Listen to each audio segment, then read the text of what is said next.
ओम मुनित्रयं नमस्कृत्य दुक्तैः परिभाव्य च वैयाकरणसिद्धान्तकौमुदीयं विरच्यते। सर्वेभ्यः श्रोतृभ्यः नमः। अस्माभिः गतपाठे यद्यत् पठितं तद् एकवारं स्मरामः। वयं वैयाकरणसिद्धान्तकौमुदी इत्याख्यस्य ग्रन्थस्य तत्र अजन्तपुल्लिङ्गप्रकरणं पठन्तः स्मः। प्रकरणस्यास्य अस्माकं क्रमे तत्र 40 पाठः गतपाठः प्रवृत्तः। तस्मिन् पाठे वयं न बहुव्रीहौ इति सूत्रगतं विचारं कृतवन्तः। तत्र विशिष्य युष्मद् स पितृस अस्मद् स पितृस इति अलौकिकविग्रहवाक्यवेलायां सर्वनामसंज्ञायाः यदि निषेधः न क्रियेत तर्हि तत्र कप्रत्ययस्य अपवादः अकच् प्रवर्तेत। अकचन् प्रबाध्य कप्रत्ययः नाम अकचः अभावे कप्रत्ययस्य प्रवृत्तिः तत्र न स्यात्। अलौकिकविग्रहवाक्ये यदि अकच प्रवृत्तः तर्हि तस्य श्रवणं लौकिकविग्रहवाक्ये अपि स्यात्। तेन तत्र त्वकत्पितृकः मकत्पितृकः इत्यादीनि निष्ठानि रूपाणि स्युः। अतः तत्र अलौकिकविग्रहवेलायामेव तत्र या सर्वनामसंज्ञा भवति तस्याः निषेधः उच्यते। ततः तत्र अकचः प्रवृत्तिः न भवति परन्तु कप्रत्ययस्य एव प्रवृत्तिः भवति इति अस्माभिः पठितम्। अपि च एतदर्थं यद् दृष्टान्तं दत्तं ग्रन्थकारेण मूले अतिक्रान्तः भवकन्तम् अतिभवकान् इतिवत् तत्र अकृतव्यूहपरिभाषायाः सम्प्राप्तिम् आशङ्क्य ततः अकृतव्यूहपरिभाषायाः प्राप्तिः अत्र न भवति, तत्र न बहुव्रीहौ इति सूत्रारम्भसामर्थ्यात् इति अस्माभिः पठितम्। यद्यपि अनन्तरं तत्र अकृतव्यूहपरिभाषा तु निष्प्रयोजिका निष्फला निर्मूला च वर्तते इति तस्याः खण्डनं क्रियते। अतः न बहुव्रीहौ इत्यस्य सूत्रस्य तु तत्र वस्तुतः अपेक्षा एव नास्ति इति महाभाष्यकारस्यापि मतं पुरस्कृत्य अस्माभिः तत्र विवेचनं कृतं। तत्र उक्तं यत् भाष्यकारस्तु त्वकत्पितृकः मकत्पितृकः इति रूपे इष्टापत्तिं कृत्वा एतत् सूत्रं प्रत्याचख्यौ, नाम अस्य सूत्रस्य प्रत्याख्यानं कृतवान् भगवान् भाष्यकारः।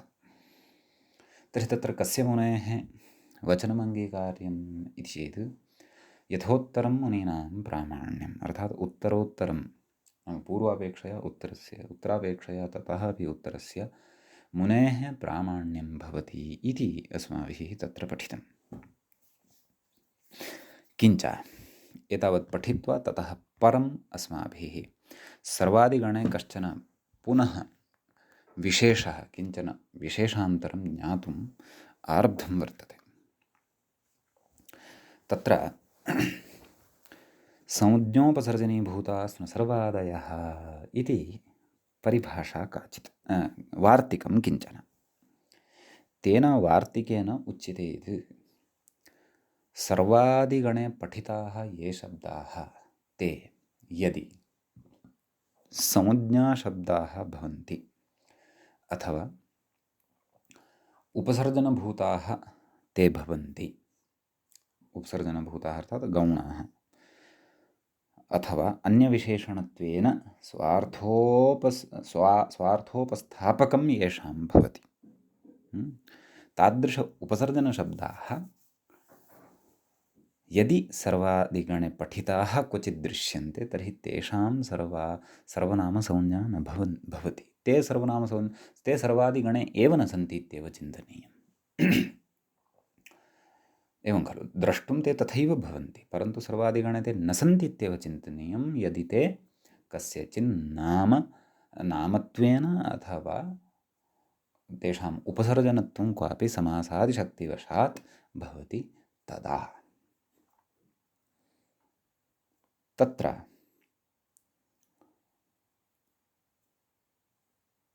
एतावान् विषयः अस्माभिः दृष्टः। गतपाठस्य च तत्र अन्ते व्याख्यायाः पङ्क्तिः इत्थम् आसीत्। अन्यविशेषणत्वेन स्वार्थोपस्थापकम् उपसर्जनम्। अग्रे न सर्वादय इति सर्वादिगणे पठिता न भवन्ति इत्यर्थः। एतावत् पर्यन्तम् अस्माभिः गते पाठे पठितम्। अयञ्च तत्र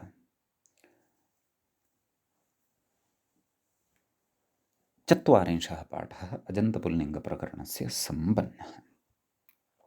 अधुना तावत् एकचत्वारिंशः पाठः अस्य अजन्तपुल्लिङ्गप्रकरणस्य आरब्धः भवति। अतः वयम् इदानीं व्याख्यां यत्र अस्माभिः गतपाठे त्यक्ता आसीत् ततः अग्रे सरामः। ततः अग्रे व्याख्यां स्वीकृत्य प्रवर्तामहे। तत्र उच्यते महासमुज्ञेति। मूले पश्यन्तु, वाक्यमस्ति मूले, महासंज्ञाकरणेन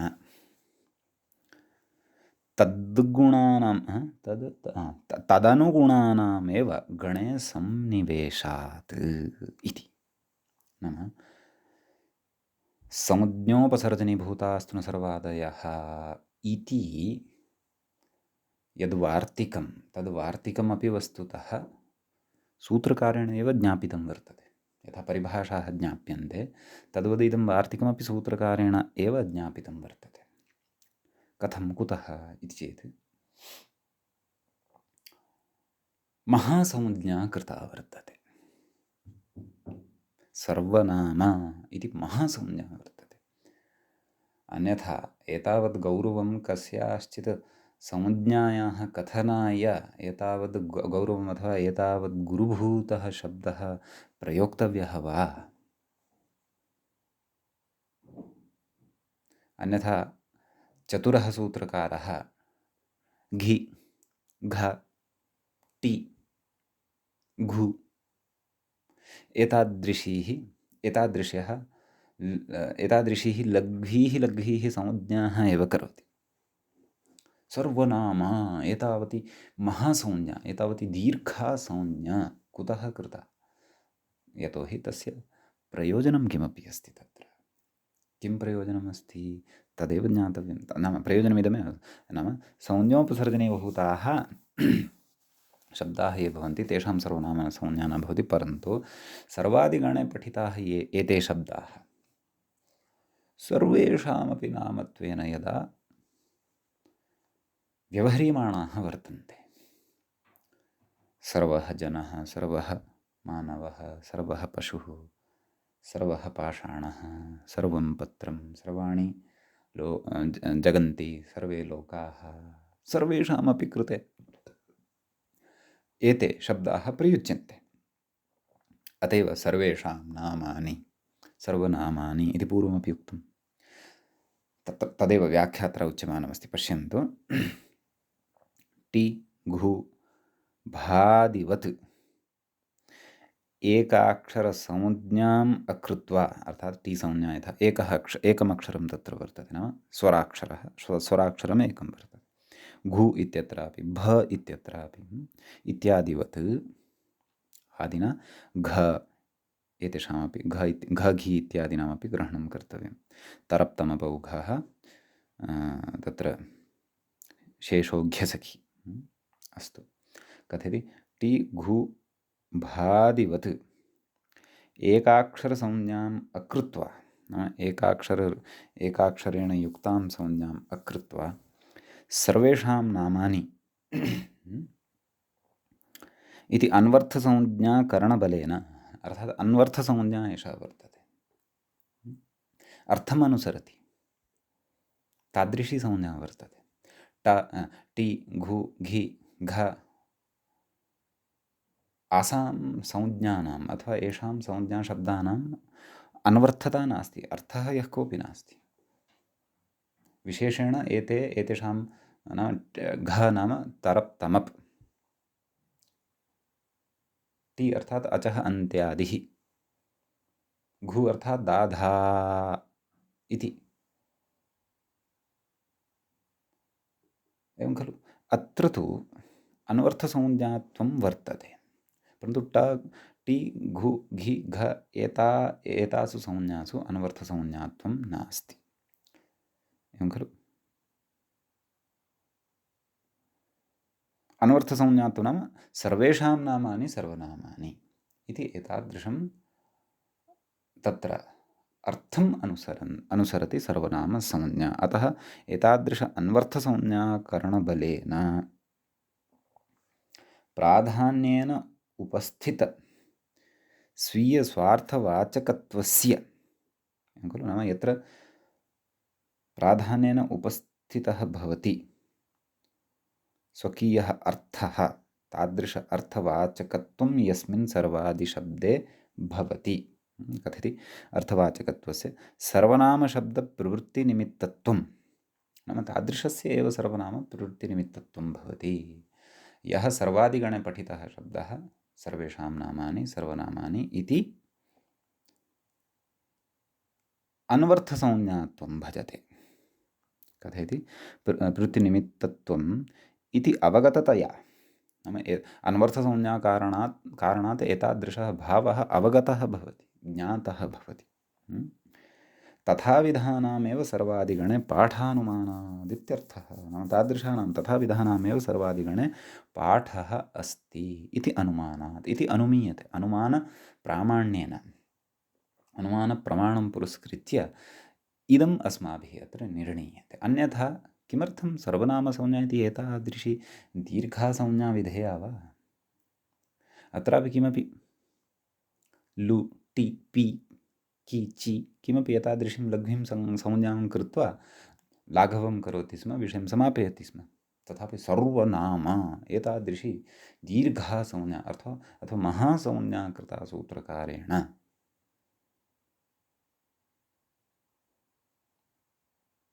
तेनैव ज्ञायते यत् अत्र एतादृश अन्वर्थसंज्ञात्वं वहति यदा प्रत्येकमपि शब्दः सर्वादिगणे पठितः, तदा एव तस्य सर्वनामसंज्ञा। अर्थात् सर्वेषां जडचेतनादयः ये केऽपि अत्र पदार्थाः दृश्यमानाः वर्तन्ते, गोचराः अगोचराः, सर्वेषां नामानि इमानि भवितुम् अर्हन्ति। सर्वेषां विशेषणत्वेन इमानि व्यवहर्तुं शक्यन्ते। नाम प्रधाननामानि इति न, परन्तु सर्वेषां कृते व्यवह्रियमाणानि नामपदानि इमानि भवितुम् अर्हन्ति। प्रातिपदिक विशेषाः एते भवितुम् अर्हन्ति, एते शब्दाः, यः कोऽपि पदार्थः यस्मिन् कस्मिन् अपि लिङ्गे। एवं खलु अतः एतादृशानामेव तत्र सर्वनामसंज्ञा भवति इति अस्माभिः ज्ञातव्यम्। कथयति अग्रे, प्राधान्येन उपस्थित इत्यनेन,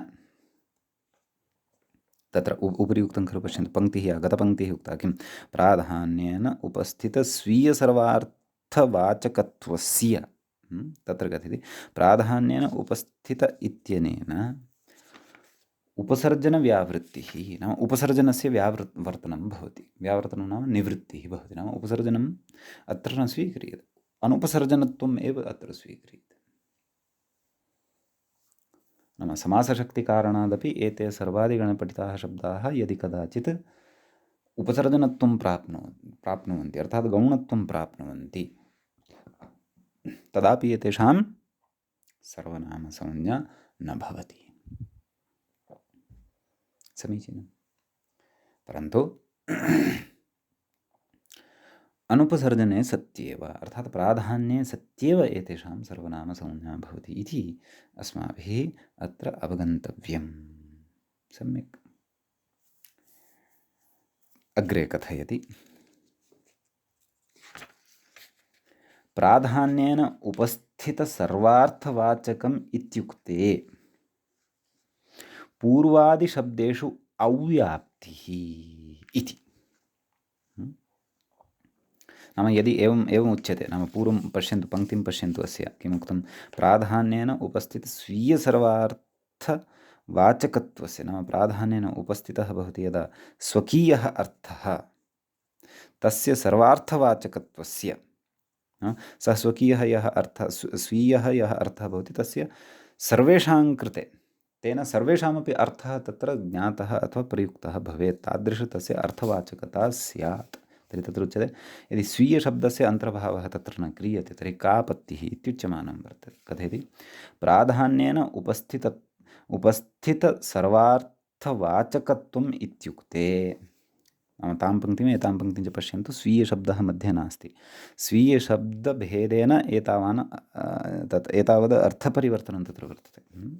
कथयति किं तर्हि किं भविष्यति, कथयति इत्युक्ते, नाम एतावदेव यदि कथयामः तर्हि पूर्वादिशब्देषु अव्याप्तिः, पूर्वपरावरदक्षिणोत्तरावराधराणि, एते पूर्वादयः ये शब्दाः प्रयुक्ताः सर्वादिगणे, तेषु सर्वनामसंज्ञायाः अव्याप्तिः भवति। अतः स्वीयेति, अतः तत्र स्वीय इति उक्तं। नाम तेषां स्वकीयः यः अर्थः अस्ति, सः अर्थः तदर्थवाचकत्वं सर्वेषामपि भवेत्, केवलस्य स्वस्य एव न भवेत्।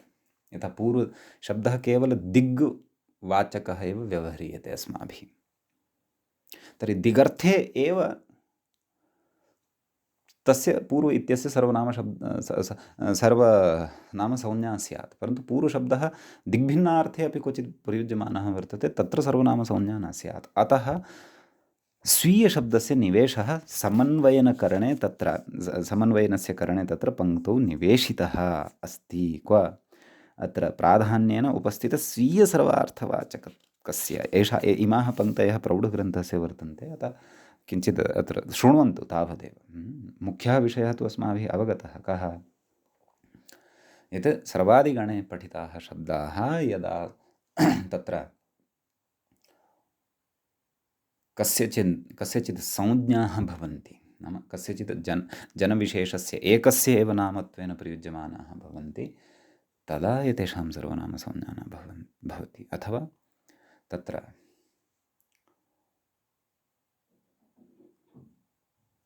नाम यदा उपसर्जनत्वम् एतेषां भवति तदापि एतेषां सर्वनामसंज्ञा न भवति, यथा समासेषु भवत्येव। एवं खलु। अस्तु। अग्रे कथयति सर्वार्थ इत्यनेन, तत्रैव तस्मिन्नेव लक्षणे किमुक्तं पूर्वं पश्यन्तु, इतः टीघूभादिवत् एकाक्षरसंज्ञां कृत्वा सर्वेषां नामानि इत्यनवर्थसंज्ञाकरणबलेन प्राधान्येन उपस्थितस्वीयसर्वार्थवाचकस्य, नाम एतद् लक्षणम् उक्तं वर्तते, तत्र एकैकस्य पदस्य अथवा मुख्ययोः द्वयोः स्वीय अपि च सर्वार्थ इत्यनयोः दलप्रयोजनं कथयन् अस्ति, अर्थात् तयोः प्रयोजनम् अत्र वदन् अस्ति, तावदेव। तर्हि तत्र कथयति अतः किं कथयति सर्वार्थ इत्यनेन संज्ञाशब्दव्यावृत्तिः, सर्वार्थ इति तत्र लक्षणे नाम वाक्ये सर्वार्थ इति योजनेन संज्ञाशब्दस्य व्यावृत्तिः भवति। नाम संज्ञाशब्दत्वेन यदा एते प्रयुज्यमानाः भवन्ति सर्वादिगणे पठिताः शब्दाः, तदा तेषु अपि सर्वनामसंज्ञायाः व्यावृत्तिः अर्थात् निवृत्तिः भवति इत्यर्थः। कथयति संज्ञाशब्दानाम् एकैकव्यक्तिविषयकत्वात्, संज्ञाशब्दास्तु तत्तद् व्यक्तये खलु उपयुज्यन्ते। अहमस्मि, मम नाम सर्वः इति स्थापितः केनापि, सर्वः इति नामकरणं कृतं, मम नाम सर्वः। तर्हि मम नाम सर्वः इति यदि, तर्हि सर्वः अहमेव खलु। मम स्वसा, मम माता या अस्ति तस्याः नाम सर्वः भवति वा, न खलु। सा मम संज्ञा। यथा मम नाम जयकृष्णः इति चिन्तयन्तु, जयकृष्णः इति मम नाम नास्ति, परन्तु मम नाम सर्वः अस्ति, नामकरणमेव तथा कृतं।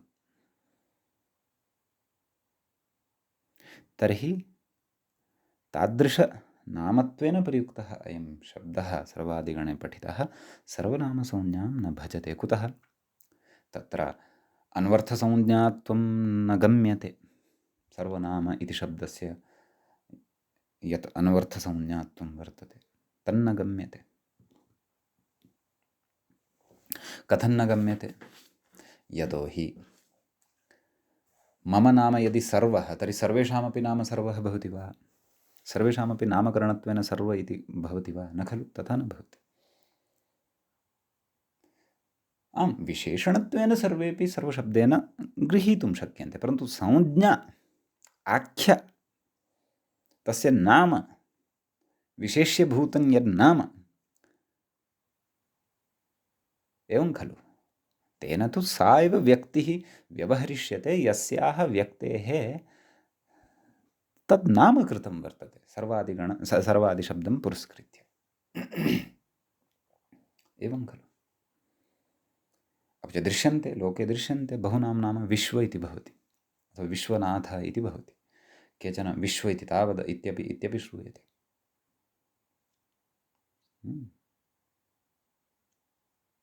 अतः तत्र प्रयुक्तः विश्व अथवा सर्व इत्यादि शब्दः संज्ञात्वेन तस्य सर्वनामसंज्ञा न भवति इति उच्यते।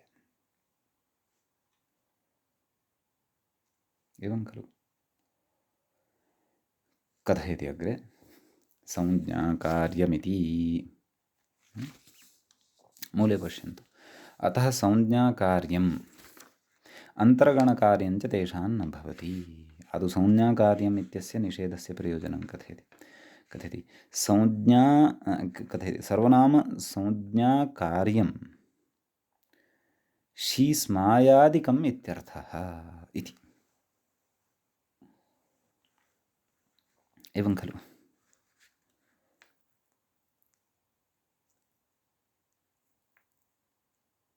शी, जसः शी सर्वनाम्नः परतः जसः शी भवति। स्मै सर्वनाम्नः परतः अङ्गे इत्यस्य स्मै इति भवति। इत्यादीनि कार्याणि न भवन्ति तेषां। द्रष्टुं ते सर्वादिगणे पठितशब्दवत् दृश्यन्ते, परन्तु तेषां सर्वनामसंज्ञा न भवति। संज्ञात्वात् उपसर्जनत्वात् वा। अपि च किं कथितं तत्रैव पङ्क्तौ, अन्तर्गणकार्यं च तेषां न भवति। अन्तर्गणकार्यमपि तेषां न भवति इत्युच्यते। अर्थात् तदेव कथयति सर्वादिगणे अन्तर्गणः, सर्वादिगणे अन्तर्गणः, सर्वादिगणे अन्तर्गतः गणः अन्तर्गणः। एवं खलु। सर्वादिगणस्य अन्तः अपि गणः वर्तन्ते। यथा डतरादिगणः एकः वर्तते, पञ्च एव शब्दाः तत्र अन्तर्भवन्ति। यथा च त्यदादिगणः एकः वर्तते, द्विपर्यन्तानामेव तत्र गणनं भवति, परिगणनं भवति त्यद् इत्यतः आरभ्य। सः त्यदादिगणः वर्तते अन्ते। एते अवान्तरगणाः वर्तन्ते अथवा अन्तर्गणाः वर्तन्ते। एवं खलु। तर्हि अन्तर्गणः नाम अन्तर्गतः गणः अन्तर्गणः नाम तत् मूले किमुक्तम्, अन्तर्गणं कार्यञ्च तेषां न भवति। अर्थात् तद् उदाहृत्य प्रदर्शयन् अस्ति। किं तदीयं कार्यं नाम अन्तर्गणकार्यं यद् वर्तते, नाम अन्तर्गणेन सम्बद्धं यद् कार्यं भवति तदपि न भवति। यथा तत्र उदाहरति, अड्डतरादिभ्यः पञ्चभ्यः त्यदादीनामः इत्यादिकमित्यर्थः। अड्डतरादिभ्यः पञ्चभ्यः डतरादिभ्यः पञ्चेभ्यः सु इत्यस्य अदृडादेशः भवति। डतरादयः क्व पठिताः? गणे खलु पठिताः? सर्वादिगणे खलु पठिताः। अतः डतरादयः एते पञ्च गणे एव खलु भवन्ति। डतर डतम इत्यादयः। तर्हि डतरान्तः एकः शब्दः यथा तत्र कतर, तस्य सर्वनामसंज्ञा भवति। ततः सुप्रत्ययः आगच्छति, तस्य स्थाने अद्डादेशः भवति। अर्थात् अद्ड इत्यस्य अद् अवशिष्यते। अद् कतर अद्, कतर इत्यत्र अकारस्य लोपः सति कतर् अद् कतरद् इति भवति। एवं खलु? तर्हि कतरद् इत्यत्र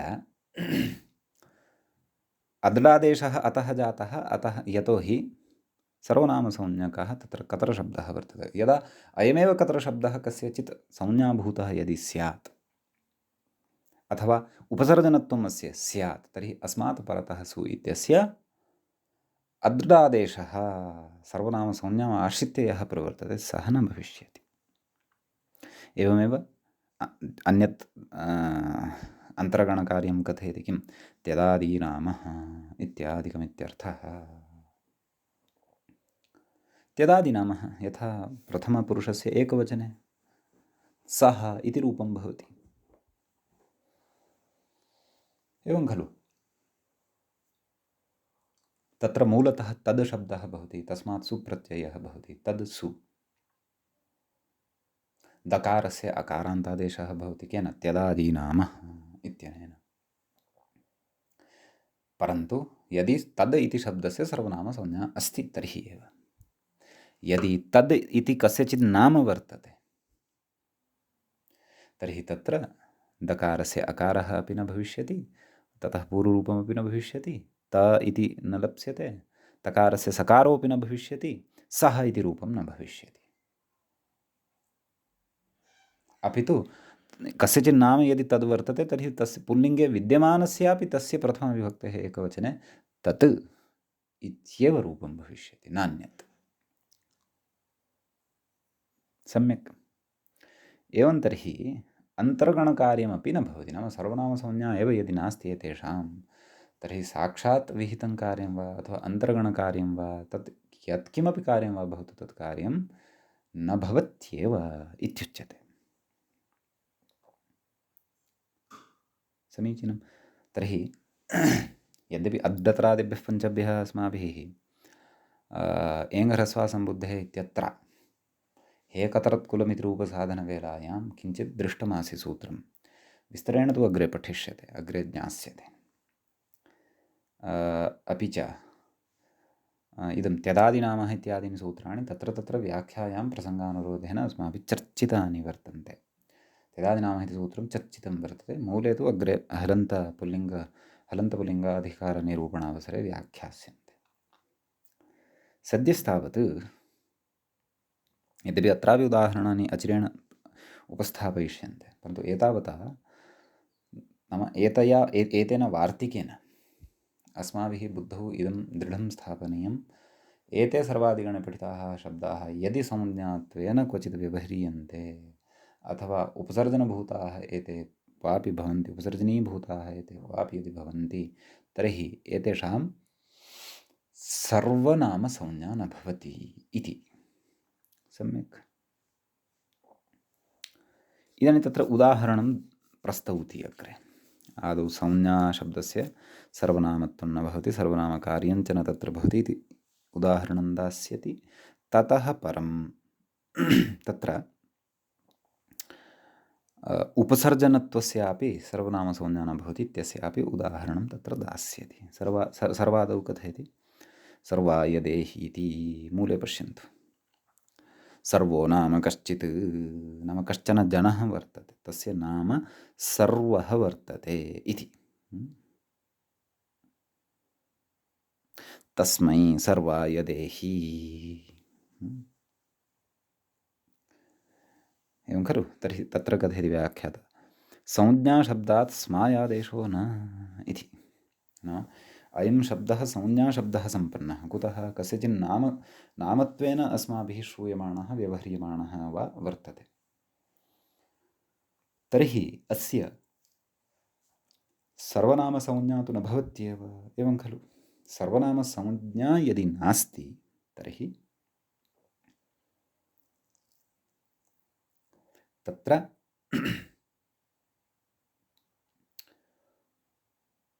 सर्वनामसंज्ञाश्रितं कार्यमपि न भवति। सर्वनाम्नः स्मै अदन्तात् सर्वनाम्नः परतः विद्यमानस्य ङे इत्यस्य स्मै इत्यादेशो भवति इति खलु उच्यते। तन्न भवति वा न वा? अग्रे च कथयति।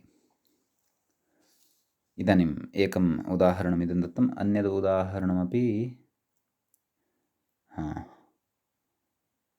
कथयति। किं पश्यन्तु। अतिकतरम् इति, परन्तु ततः पूर्वम् अन्यदपि उदाहरणं दत्तवान् एकं। किम्? अतिक्रान्तः सर्वम्, अतिसर्वः, तस्मा।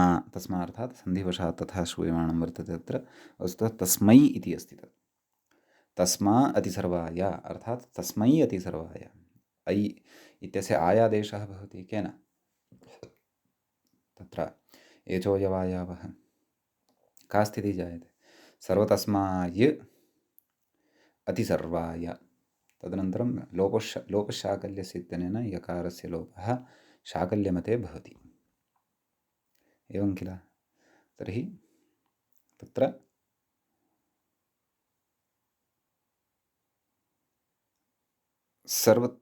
तस्मा इति श्रूयते यकारस्य लोपे सति, यद्यपि तस्मै इत्यपि वक्तुं शक्नुमः। तत्र लौकिकविग्रहवाक्ये वेलायाम् अतिक्रान्तः सर्वम्, अतिसर्वः, तस्मै। यद्यपि अलौकिकविग्रहवाक्य अवस्था नास्ति एषा, परन्तु चतुर्थीं ज्ञापयितुं मध्ये तस्मै इति कथितवान्। अतिसर्वाय, सम्यक्। तर्हि अत्र पश्यन्तु, अतिक्रान्तः सर्वम्, अतिसर्वः समासः अस्ति। कः समासः? तत्पुरुषसमासः वर्तते। अत्यादयः क्रान्ताद्यर्थे द्वितीयया, एवं खलु। यथा अतिभवकान् इत्यत्र समासव्यवस्था, विग्रहादिकं सर्वं दृष्टं खलु, तद्वदत्रापि एवं किल। तर्हि अत्रापि तद् अतिक्रान्तः सर्वम् इति विग्रहस्तत्र भवति। तर्हि सर्व अम् अति इति अलौकिकविग्रहः भवति। अत्यादयः क्रान्ताद्यर्थद्वितीया इत्यनेन समासः भवति। अति इत्यस्य पूर्वनिपातः भवति अतिसर्व। इदानीम् अत्र यः सर्वशब्दः समासे श्रूयमाणः वर्तते सः अस्ति उपसर्जनभूतः। कुतः? यतः अन्यविशेषणत्वेन स्वार्थोपस्थापकत्वं तस्य वर्तते, एवं खलु। अतिक्रान्तः सर्वं, तत्र सर्वशब्दस्य लौकिकविग्रहवेलायां यः अर्थः आसीत् सः अधुना अतिसर्वशब्दस्य नास्ति। अतिक्रान्तः सर्वं, सर्वं जनं वा सर्वं पदार्थं वा यत्किमपि, एवं खलु। चिन्तयन्तु, सर्वं जनम् अतिक्रान्तं। तत्र लौकिकविग्रहवेलायां सर्वम् इति जनस्य विशेषणमिति स्वीकुर्वन्ति। परन्तु इदानीं यत् निष्पन्नं रूपम् अस्ति खलु, तेन कः बुध्यमानः वर्तते? तेन कस्य बोधः जायमानः वर्तते इति चेत् यः सर्वम् अतिक्रान्तवान् कश्चन अन्यः जनः, सः अतिसर्वः अस्ति। तत्र सर्वशब्दस्य अर्थः अधुना गौणः, एवं खलु। कुतः? तस्य उपसर्जनत्वं वर्तते। उपसर्जनत्वात् नाम तदेव उक्तं खलु, स्वार्थो नाम तद् अन्यविशेषणत्वेन स्वार्थोपस्थापकत्वम् उपसर्जनत्वं। तर्हिदानीम् एतेन अति इति शब्देन सह मिलित्वा सर्व इत्यनेन शब्देन कस्यचित् अन्यस्य बोधः कार्यमाणः वर्तते। कस्यचित् अन्यस्य अर्थस्य बोधं कारयन् स्वस्य अर्थस्य उपस्थापनं कुर्वन् अस्ति सः। स्वकीयस्य एव अर्थस्य उपस्थापनं कुर्वन् अस्ति इति नास्ति। इतोपि सरलतया यदि अवगन्तव्यम्, अत्र अस्य स्वकीयः अर्थः न गृहीतः भवति। यथा बहुव्रीहौ भवति खलु, तत्पुरुषेऽपि क्वचित् तथा भवति, सर्वत्र न, क्वचित्।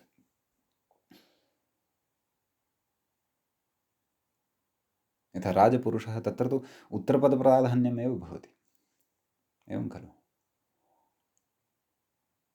राज्ञः पुरुषः राजपुरुषः, तत्र पुरुषशब्दस्य एव प्राधान्यं भवति। परन्तु प्रकृते सर्वशब्दस्य प्राधान्यं तथा नास्ति। अत एव तत्र प्रायेण इत्युच्यते, प्रायेण उत्तरपदप्राधान्यं, उत्तरपदप्रधानः तत्पुरुषः इत्युच्यते। परन्तु क्वचित् तथा न, क्वचित् तस्य उपसर्जनत्वम् उत्तरपदत्वेन विद्यमानस्यापि भवति। एवं खलु। एवं तर्हि प्रकृते अपि तत्र उपसर्जनभूतः अतिसर्वशब्दे सर्वशब्दः वर्तते इति कृत्वा सर्वनामसंज्ञां न भजते। न भजते इति कृत्वा चतुर्थी एकवचने अतिसर्व इत्यस्मात् शब्दात् ङे प्रत्यये परतः ङे स्थाने स्मै इति आदेशो न भवति। अपि तु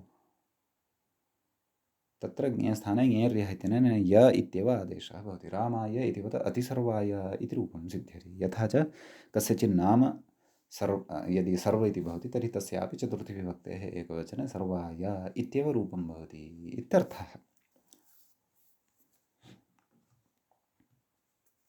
एवं खलु। इदम् उदाहरणं व्याख्यात्रा न व्याख्यातम्। यतः सर्वाय देहि इति यत् पूर्वं साधितं खलु, तद्वदेव अत्रापि नाम अत्र यद्यपि संज्ञात्वं नास्ति, उपसर्जनत्वं नास्ति, परन्तु सर्वनामकार्यस्य अप्राप्तिः उभयत्रापि समाना वर्तते। सर्वाय इत्यत्रापि अतिसर्वाय इत्यत्रापि सा का ङे स्थाने स्मै इति आदेशः तन्न भवति। कुतः? यतः संज्ञात्वं गौणत्वं च क्रमशः वर्तते अनयोः। अतः व्याख्याता अतिकतरङ्कुलम् इति कथयति। तत्र पश्यन्तु, कतरम् अतिक्रान्तं कुलं। कतरं किं शब्दात् डतरच् प्रत्ययः यदि क्रियते, किं यत्तदोः निर्धारणे द्वयोरेकस्य डतरच्, एवं खलु। तत्र उच्यते कतरम् अतिक्रान्तं डतरच् विधायकं तदेव सूत्रं खलु। किं यत्तदोः निर्धारणे द्वयोरेकस्य डतरच् वा बहुनां जातिपरिप्रश्ने डतमच्, एवं डतमच् विधायकं भिन्नं वर्तते। अस्तु, आं तर्हि किम् उच्यते? कतरम् अतिक्रान्तं कुलम् अतिकतरम् इत्यत्र कतरशब्दस्य, नाम यः कतरशब्दः वर्तते तस्य उपसर्जनत्वान् नादृडादेशः। कतरशब्दस्य उपसर्जनत्वं वर्तते, अर्थात् गौणत्वं वर्तते। यथा अतिसर्व इत्यत्र सर्वशब्दस्य गौणत्वम् उपसर्जनत्वम् अस्माभिः दृष्टं खलु, तद्वत् अत्रापि अतिकतर्त् इत्यत्र नाम कतरम् अतिक्रान्तम् इत्यनेन अतिकतरम् इत्यत्र अतिकतर इति शब्दः यः सिद्धः भवति, तत्र कतरशब्दस्य गौणत्वं भवति, अर्थात् उपसर्जनत्वं भवति, प्राधान्यं न भवति। उपसर्जनत्वं भवति इति कृत्वा अस्मात् विहितस्य सुप्रत्ययस्य अदृडादेशः अपि न भवति, यः स्वतन्त्रात् कतर इति शब्दात् सर्वनामसंज्ञकात् परतः विद्यमानस्य सुप्रत्ययस्य स्थाने भवति। सम्यक्। तदेव उच्यते कतरशब्दस्य उपसर्जनत्वान् न अदृडादेशः, अदृडादेशो न भवति। अन्यथा अत्रापि किं रूपं भवति स्म? अतिकतरत् कुलं, तत्तु अनिष्टम्। अतिकतरं कुलम् इत्येव इष्टम्। आम्, यत्र तु कतरशब्दस्य सर्वनामसंज्ञा भवति तर्हि संज्ञाश्रितं कार्यं किम्? अदृडादेशः, सुस्थाने अदृडादेशः, अदृड् इत्यस्य अद् इति अवशिष्यते, पूर्वमपि उक्तम्। तस्यैव अनन्तरम् अत् इति चर्त्वादिना अत् इति श्रूयते। तत्र तु कतरत् इति भवति। समीचीनम्। अतः इदमपि तत्र संज्ञोपसर्जनीभूतास्म सर्वादयः इति वार्तिकस्य उदाहरणान्तरं भवति। अतिकतरङ्कुलम् अपि च सर्वादीनि सर्वनामानि इत्यस्य सूत्रस्य तु प्रत्युदाहरणं भवति। सम्यक्। अग्रे इतोपि उच्यते एकम् उदाहरणं, किम्? अति तत्। एवं किल? अति तत् इत्यस्य तत्र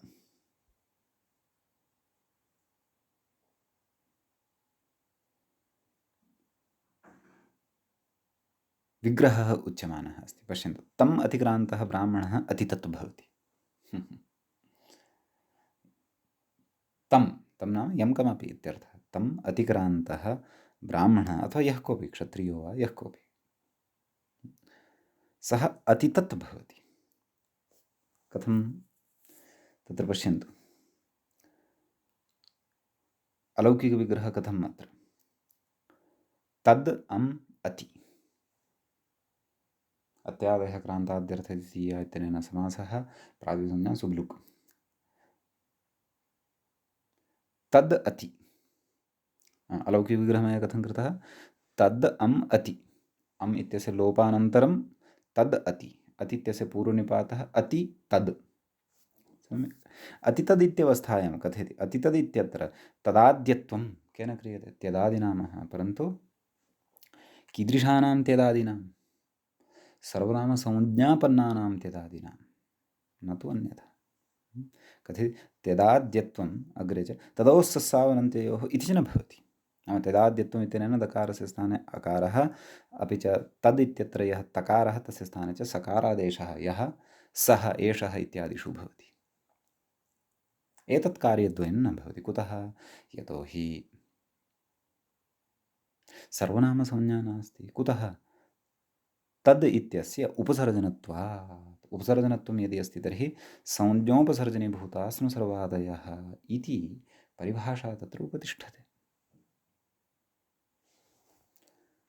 सा च परिभाषा यदा तत्र उपतिष्ठते, क्षन्तव्य, परिभाषा न, अहं पुनः पुनः परिभाषा वदन्नस्मि, वार्तिकं, तच्च वार्तिकं यदा तत्र उपतिष्ठते तदा सर्वनामसंज्ञायाः अभावकारणात् सर्वनामसंज्ञाश्रितम् इदं कार्यद्वयं, किं? त्यदादिनामः तदोस्सस्सावनन्त्ययोः इति कार्यद्वयं तत्र नैव प्रवर्तते इत्यर्थः। सम्यक्। इति अधुनैव संज्ञोपसर्जनीभूतास्म सर्वादयः इति वार्तिकस्य सोदाहरणम् उपस्थापनं ग्रन्थकारः कृतवान् अस्ति।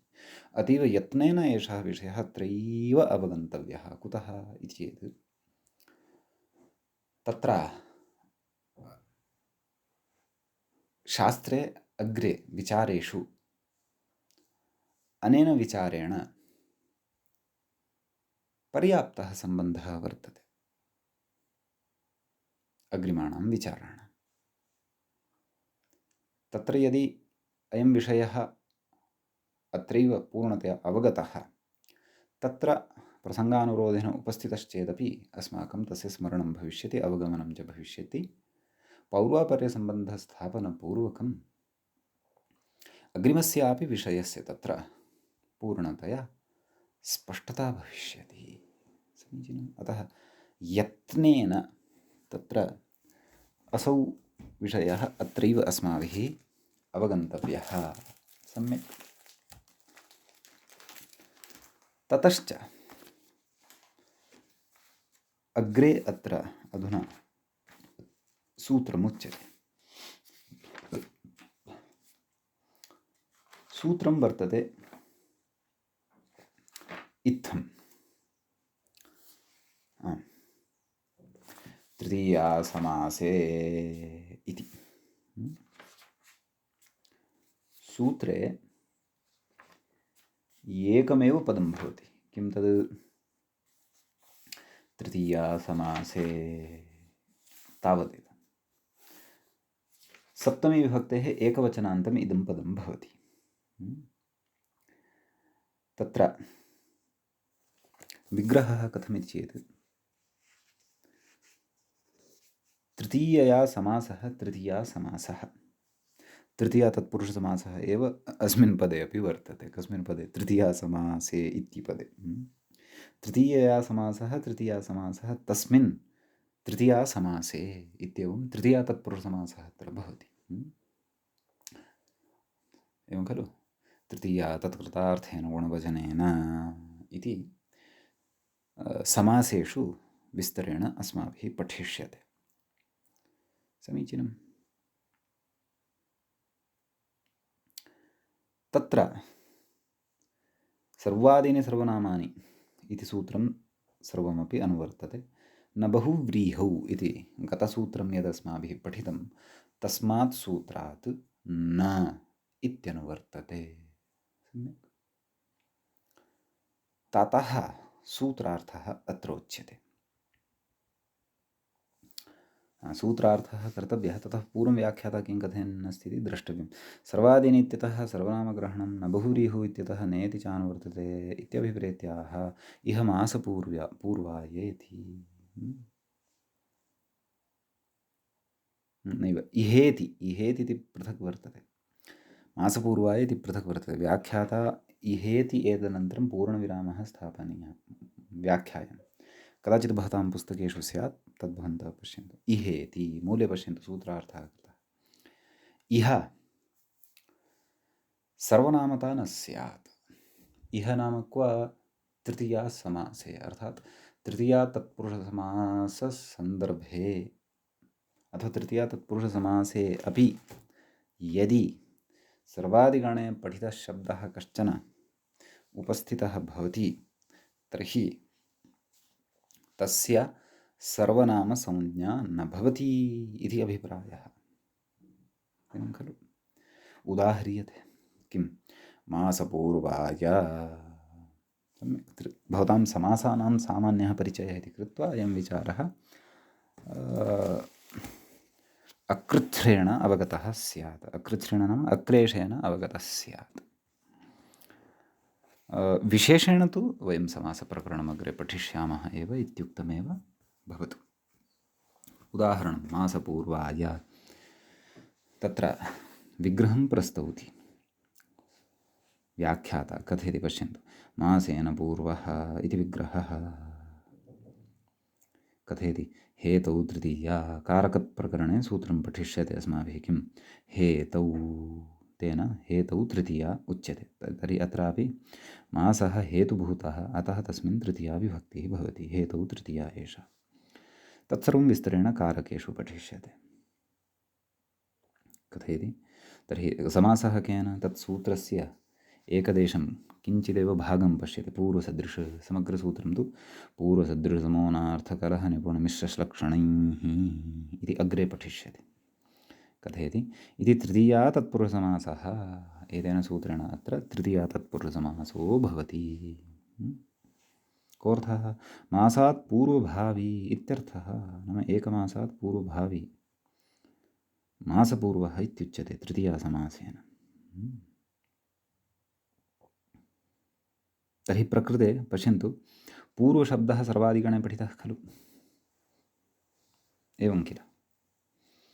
अत्र च पूर्वशब्दः उपसर्जनभूतोऽपि नास्ति।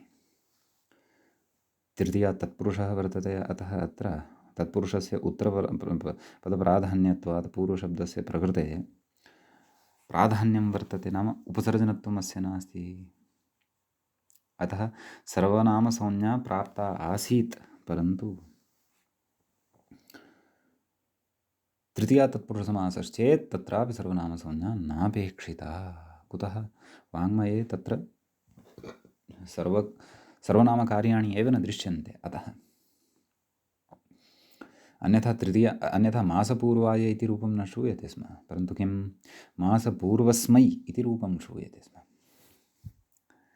तत्तु रूपम् अनिष्टं। मासपूर्वस्मै इति तु न भवत्येव, मासपूर्वाय इत्येव भवति। अतः विशेषेण तृतीयासमासे इति वक्तुम् आपतितं सूत्रकारस्य, अतः सूत्रमिदं कृतम्। अग्रे काचित् विशिष्टा पङ्क्तिः उक्ता वर्तते, परन्तु तस्य अवतरणिकानिमित्तं कथयन्नस्ति व्याख्याता। पश्यन्तु। विभाषादिक्समासे बहुव्रीहौ इत्यतः समासग्रहणे अनुवर्तमाने, एवं खलु? विभाषादिक्समासे बहुव्रीहौ इत्यस्मात् सूत्रात् समासे समासग्रहणं भवितुम् अर्हति स्म खलु? क्व? तृतीयासमासे इति इत्यत्र। अतः तृतीया इत्येव सूत्रं वक्तव्यमासीत्। समास इति ग्रहणं तु विभाषादिक्समासे बहुव्रीहौ इत्यतः भवति स्म एव। समासे इति ततः एव स्वीकुर्मः स्म। कथयति तथापि पुनः समासग्रहणं, नाम अनुवृत्त्या लभ्यमानं वर्तते समासे इति पदं, तथापि अत्र समासग्रहणं यत् कृतं वर्तते तत् किन्निमित्तं, तत्र प्रयोजनम् अस्ति, तत्र सूत्रकारस्य विवक्षितं किमपि वर्तते। किम् इति चेत् कथयति पुनः समासग्रहणं, कथयति तृतीयासमासीय लौकिकविग्रहवाक्यरूपगौणसमासस्यापि परिग्रहार्थम् इति। नाम तृतीयासमासीयलौकिकविग्रहवाक्यं यद् भवति, अर्थात् तृतीयासमासे नाम तृतीया तत्पुरुषसमासस्य तत्र यः विग्रहः भवति तस्मिन् विग्रहे अपि तृतीयासमासीय लौकिकविग्रहवाक्यरूपगौण तस्मिन् तत्र लौकिकविग्रहः यः स्वीक्रियते तत्रापि कथयति लौकिकविग्रहवाक्यरूपगौणसमासस्यापि, नाम लौकिकविग्रहवाक्यावस्था समासस्य गौणावस्था काचित् भवति। समासात् प्राक्तन अवस्था सा गौणसमासावस्था इत्यपि उच्यते, एवं खलु? सामान्येन अवगन्तव्यं चेत् समासस्य नाम तत्र लौकिकविग्रहवाक्ये अपि इति, नाम तृतीया तत्पुरुषसमासस्य लौकिकविग्रहवाक्यं यद् वर्तते तस्मिन् अपि सर्वनामसंज्ञायाः निषेधः भवतु, तदर्थम् अत्र समासग्रहणं कृतं वर्तते इत्यर्थः। कथयति ततश्च फलितमाह तृतीयासमासार्थेति इति। मूले पश्यन्तु, तृतीयासमासार्थवाक्ये अपि तृतीयासमासाय यद् वाक्यं क्रियते, लौकिकविग्रहरूपं यद् वाक्यं क्रियते, तत्रापि सर्वादिगणे पठितः शब्दः कश्चन श्रूयमाणः यदि वर्तते तर्हि तस्य सर्वनामसंज्ञा न भवतु। एतदर्थं प्रकृते समासशब्दस्य ग्रहणं कृतं, यद्यपि अनुवृत्त्यापि लभ्यते स्म तथापि कृतम्। अतः कथयति मासेन पूर्वाय,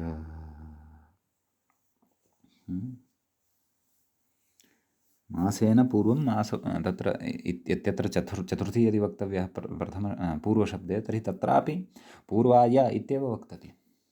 मासेन पूर्वस्मै इति वक्तुं न शक्नुमः। यतः अयं सिद्धान्तः कुतः प्रतिपाद्यते? तृतीयासमासे इत्यत्र समासे इति पदग्रहणसामर्थ्यात्।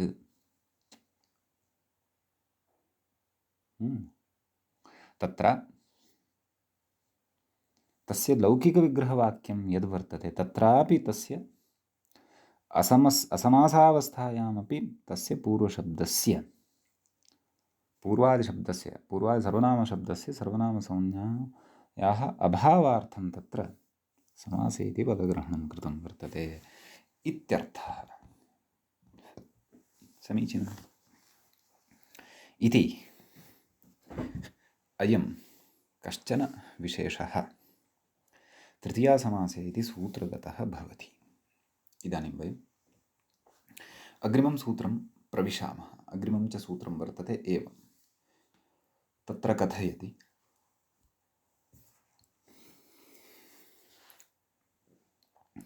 सूत्रमेवं वर्तते, द्वन्द्वे च,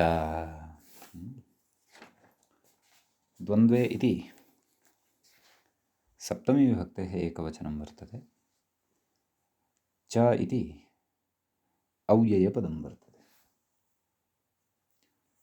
तत्र सर्वादीनि सर्वनामानि इत्यस्मात् सूत्रात् सर्वादीनि इति अनुवर्तते। न बहुव्रीहौ इत्यस्मात् सूत्रात् च न इत्यनुवर्तते। एवं खलु? किं कथयति व्याख्याता? तदेव कथयन्नस्ति। सर्वादीनि इत्यतः सर्वनामग्रहणं न बहुव्रीहौ इत्यतः नेति च अनुवर्तते तदाह द्वन्द्वे उक्तसंज्ञा नेति इति। नाम द्वन्द्वसमासे उक्तसंज्ञा का? सर्वनामसंज्ञा या भवति सा न भवति इति। कथयति? सर्वनामसंज्ञा न इत्यर्थः, सर्वनामसंज्ञा न भवति इत्यर्थः। सम्यक्।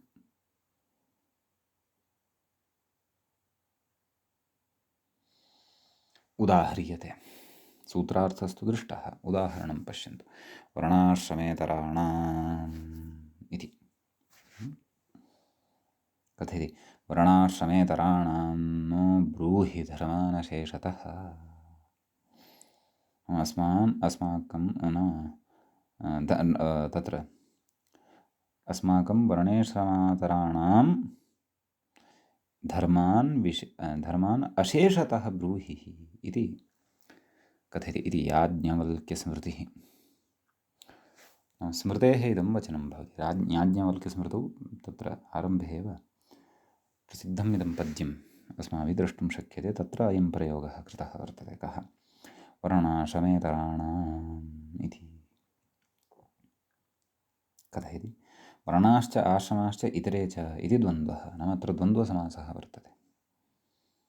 इतरेतरयोगद्वन्द्वः तत्रापि चार्थे द्वन्द्वः इत्यनेन सूत्रेण भवति। पञ्चसूत्रं वयं समासप्रकरणे पठिष्यामः। एवं खलु? कथयति? अत्र सर्वनामत्वाभावात् सर्वनामसंज्ञा न भवति इति कृत्वा आनि सर्वनाम्नः इति न सुट्। एवं खलु? अत्र सर्वनामसंज्ञकः शब्दः कः श्रूयमाणः वर्तते? इतर। पूर्वमस्माभिः पठितं तदन्तस्यापि इयं संज्ञा। नाम यस्य शब्दसमुदायस्य अन्ते एते शब्दाः वर्तन्ते तेषामपि एषा संज्ञा भवति इति खलु पठितम्। परन्तु अत्र इतरशब्दः यः वर्तते तस्य इतरशब्दस्य एव सर्वनाम द्वन्द्वघटितः सः। नाम द्वन्द्वे अस्ति इति कृत्वा अस्य द्वन्द्वस्य एव समग्रस्य सर्वनामसंज्ञायाः निषेधः उच्यते। तदन्तस्यापि इयं संज्ञा इति कारणात् समग्रस्य द्वन्द्वस्यापि नाम अन्ते अत्र इतरशब्दः सर्वनामसंज्ञकः अस्ति खलु। इतरशब्दः सर्वनामसंज्ञकः अस्ति इति कृत्वा इतरान्तस्य समग्रस्य द्वन्द्वस्यास्य सर्वनामसंज्ञा प्राप्ता। सर्वादीनि सर्वनामानि इत्यनेन एव द्वन्द्वस्यापि इयं संज्ञा इति कारणात् प्राप्ता। परन्तु नेष्टा इत्यतः एव द्वन्द्वे च इति आरभ्यते। तर्हि सर्वनामसंज्ञा एव यदा वर्णाश्रमेतर इति शब्दस्य न भवति तर्हि ततः परतः यः आम् विहितः षष्ठीविभक्तेः बहुवचने तस्य सुडागमोऽपि न भवति। अतः वर्णाश्रमेतर आम् इत्यवस्थायां ह्रस्वनद्यापो नुडित्यनेन नुडागम एव भवति।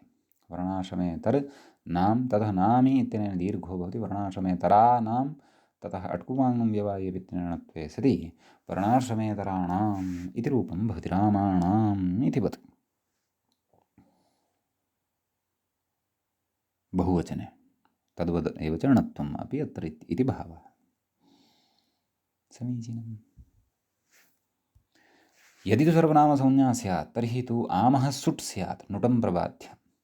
वर्णाश्रमेतर साम् इत्यवस्थायां बहुवचने झल्यतिनेन एत्वं वर्णाश्रमेतरे साम् ततः षत्वं वर्णाश्रमेतरे षाम् इति अनिष्टं रूपं स्यात्। तन्मा भूते तदर्थं द्वन्द्वे सर्वनामसंज्ञायाः निषेधः उच्यते। सम्यक्। अद्यतनपाठः अत्रैव उपसंह्रियते। द्वन्द्वे च इत्यस्मिन् सूत्रे सन्ति अन्येऽपि सूक्ष्मास्तत्र विचाराः। तान् विचारान् वयं अग्रिमे पाठे द्रक्ष्यामः। अत्रैव मङ्गलं क्रियते मुनित्रयीन् नमस्कृत्य उक्तिः परिभाव्य च वैयाकरणसिद्धान्तकौमुदीयं विरच्यते।